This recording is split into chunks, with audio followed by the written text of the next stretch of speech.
Les policiers nigérians assurent la garde et la veille est totale au niveau de cette frontière de semi-craquée. Les voitures personnelles et les piétons disposant de leur passeport peuvent traverser pour rentrer dans le Nigeria.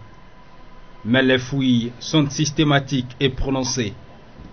La circulation très fluide, un spectacle qui s'observe ici depuis une semaine que le grand voisin a décidé de la fermeture de ses frontières avec le Bénin pour des raisons d'ordre sécuritaire, a-t-on appris. Juste à côté de ce poste, des véhicules poids lourds alignés à l'infini, leurs conducteurs sont dépassés. Mais les policiers nigérians nous interdisent toute interview. Au niveau du poste de contrôle juxtaposé, les agents sont désœuvrés. Dehors, des camions que nous avions retrouvés le long de la voie qui mène à la frontière, il y a une semaine, sont encore sur place. Ici, nous constatons une scène peu ordinaire. Les conducteurs de moto-taxi qui transportent des clients vers une direction. Nous avons décidé de suivre l'itinéraire.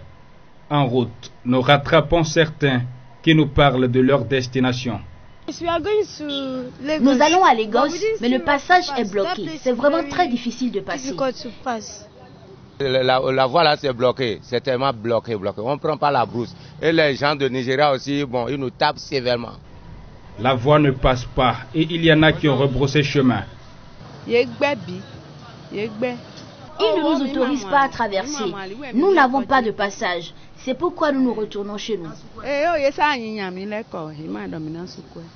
C'est par des sentiers qu'ils cherchent à rallier Lagos sur des motos. Il y a les voies de la brousse que les gens prennent pour aller au Nigeria. À un moment donné, on a constaté que les militaires de Nigeria aussi ont venu bloquer la voie. Et maintenant, il n'y a plus la voie. Ça ne passe plus comme il le faut. Et nos amis prennent les clients dans la brousse pour aller au Nigeria. Et là, ça devient catastrophique. Et là, ça dit, nous ne pouvons pas vivre en paix encore. Si tu fais mistake là, les militaires de Nigeria, ils vont te taper fatigué. Il y a certains, pour pouvoir traverser là, ça nous prend tellement du problème. Les marchandises ne sont pas comme auparavant. De loin, un village spontanément érigé où sont bloqués Béninois et Nigérians qui veulent passer par cette frontière informelle où les soldats nigérians ont installé leur base pour empêcher toute entrée dans leur pays. Ils seraient très hostiles à nos caméras, impossible donc d'avancer. Ceux qui prennent par ici sont ceux qui ne disposent pas de passeport pour traverser la frontière formelle.